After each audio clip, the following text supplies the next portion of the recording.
वैसे तो भगवान विष्णु के 24 अवतार का प्रमाण है, जिसमें प्रमुख दशावतार का वर्णन गरुड़ पुराण में मिलता है। तो इस वीडियो में इसी दशावतार की बातें। नमस्कार दोस्तों, मैं वीरेंद्र राज वीरू अपनी बात चैनल में आप सभी का हार्दिक स्वागत करता हूँ। भगवान विष्णु का पहला अवतार है मत्स्य अवतार, मत्स्य या मछली का अवतार। इसकी कहानी इस प्रकार है। सतयुग के प्रारंभ में राजा सत्यव्रत, जिनको मनु के नाम से भी जाना जाता है, एक दिन नदी में स्नान कर रहे थे। जलांजलि देते समय उनके हाथ में एक छोटी मछली आ गई।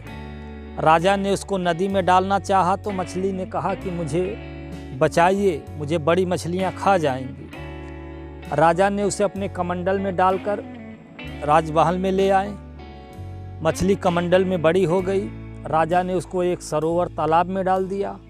अब मछली उस तालाब से भी बड़ी हो गई। तो राजा को लगने लगा कि यह कोई साधारण मछली नहीं है। तो राजा ने उनके सामने हाथ जोड़कर विनती की। तो विष्णु भगवान प्रकट होकर राजा को बताते हैं कि धरती पर प्रलय आने वाली है।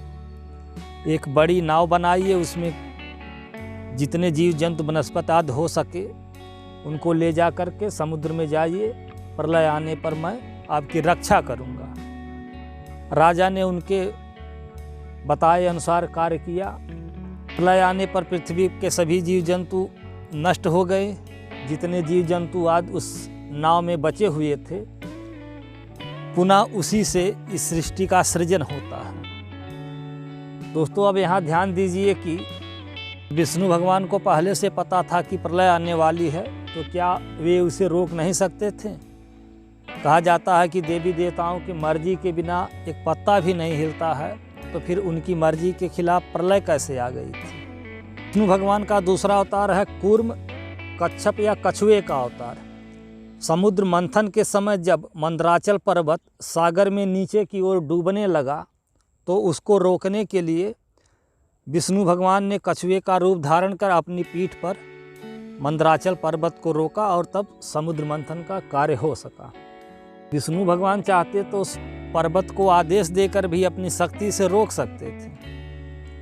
पर्वत में इतनी हिम्मत कहाँ कि वह विष्णु के आदेश का उल्लंघन कर सके। एक साधारण कछुआ किसी पहाड़ या पर्वत का भार अपनी पीठ पर रोक सकता है, सहन कर सकता है। विष्णु भगवान का तीसरा अवतार है वराह अवतार या सूअर का अवतार। एक समय हिरण्याक्ष नामक राक्षस ने पृथ्वी को समुद्र में छुपा दिया। तब भगवान विष्णु ने सूअर का अवतार धर समुद्र में गए, हिरण्याक्ष को मारा और पृथ्वी को अपने मुख दांतों पर रखकर समुद्र से बाहर लाकर पुनः स्थापित किया। यहाँ देखिए, इतनी विशाल भारी भरकम पृथ्वी को एक राक्षस उठा करके समुद्र में छुपा दिया था। अब भाई, इससे तो पृथ्वी के सभी जीव जंतु समुद्र में डूबकर मर गए होंगे। नरसिंह अवतार भगवान विष्णु का चौथा अवतार है नरसिंह अवतार। भक्त प्रहलाद की रक्षा करने तथा उसके पिता हिरण्याकश्यपु को मारने के लिए भगवान विष्णु ने नरसिंह अवतार लिया था। यहाँ पिता और पुत्र का मामला था। भगवान को इसमें बीच में आने की क्या जरूरत थी? अब कुछ लोग कहेंगे कि प्रहलाद विष्णु का भक्त था। जरा बताइए, जिससे आपके पिता की दुश्मनी हो, क्या आप उसकी भक्ति या पूजा करेंगे? वामन या बौना अवतार भगवान विष्णु का पांचवा अवतार है वामन अवतार। जब राजा बलि ने स्वर्ग पर अपना अधिकार कर लिया था, तो देवताओं के अनुग्रह पर भगवान विष्णु ने बौने ब्राह्मण का अवतार लिया था। जब एक समय राजा बलि यज्ञ कर रहे थे, तो वामन ब्राह्मण वहां जाते हैं, उनसे 3 पग जमीन दान में मांगते हैं। राजा बलि ने 3 पग जमीन उनको दिया, तो एक पग में पूरी पृथ्वी, दूसरे में स्वर्ग, तीसरे पग को राजा बलि के सिर पर रखकर उसे पाताल लोक में भेज दिया। तो भक्त प्रहलाद का पुत्र था विरोचन। विरोचन का पुत्र था राजा बलि। या यूं कहें तो राजा बलि जो है भक्त प्रहलाद का पौत्र या पोता था। अब देखिए कि जिस प्रहलाद की रक्षा करने के लिए स्वयं भगवान विष्णु ने अवतार लिया और उसके पिता हिरण्याकश्यपु का वध किया, अब उसी प्रहलाद के पौत्र को मारने के लिए पुनः देखिए भगवान विष्णु वामन का अवतार लेते हैं।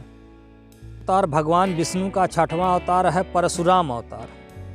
गौकुल में ऋषि जमदग्नि के पुत्र के रूप में महिष्मति के शक्तिशाली राजा सहस्त्रबाहु तथा अन्य दुष्ट क्षत्रिय राजाओं का विनाश करने के लिए विष्णु भगवान ने परशुराम का अवतार लिया था। राम के बारे में कहा जाता था कि ये क्षत्रिय विरोधी थे, इन्होंने 20-21 बार धरती को क्षत्रिय विहीन कर दिया था।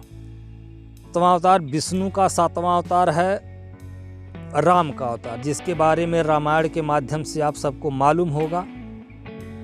रावण तो श्रीलंका में था, अगर भगवान को उन्हें मारना ही था तो श्रीलंका में अवतार या जन्म लेना चाहिए था, लेकिन रावण को मारने में राम ने 50 साल लगा दिए। जी हाँ, 50 साल। जन्म के 25 वर्ष उन्होंने गुरुकुल में अध्ययन किया, उसके बाद उनका विवाह हुआ तो 12 वर्ष तक अयोध्या में रहे।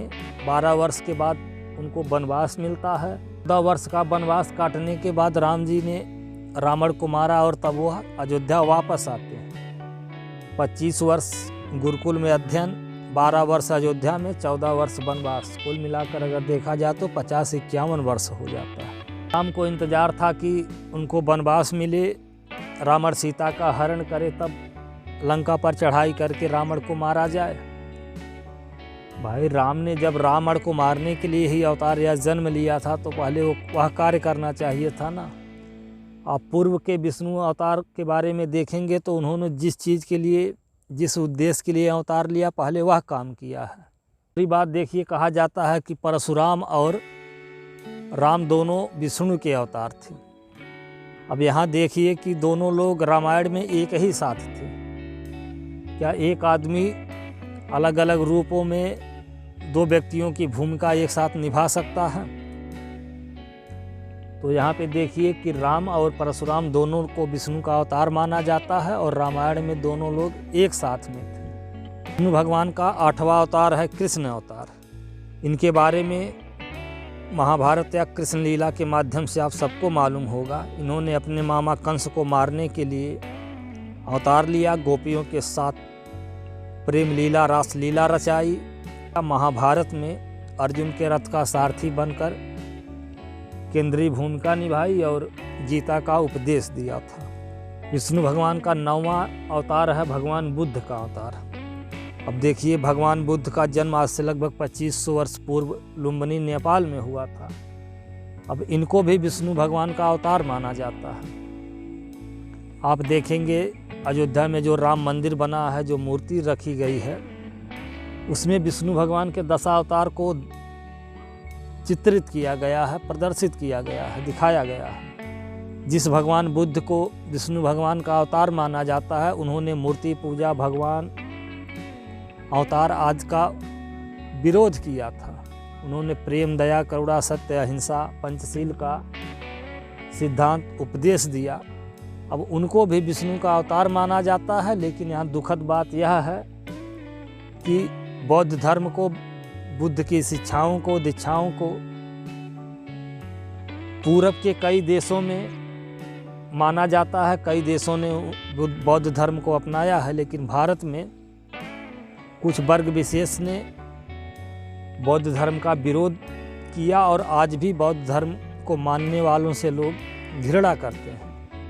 कल्कि अवतार भगवान विष्णु का 10वां अवतार है कल्कि अवतार, जो अभी हुआ नहीं है, कलयुग के अंत में होने वाला है।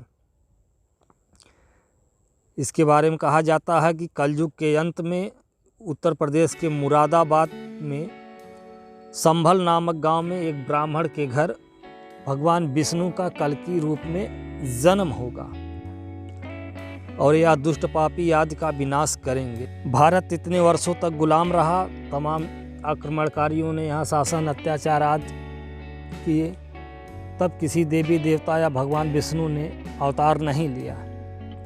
अब कहा जाता है कि कलयुग के अंत में भगवान विष्णु का कल्कि अवतार होगा। तो दोस्तों, यह थी भगवान विष्णु के 10 अवतार की संक्षिप्त जानकारी। वीडियो देखने के लिए धन्यवाद। नमस्कार।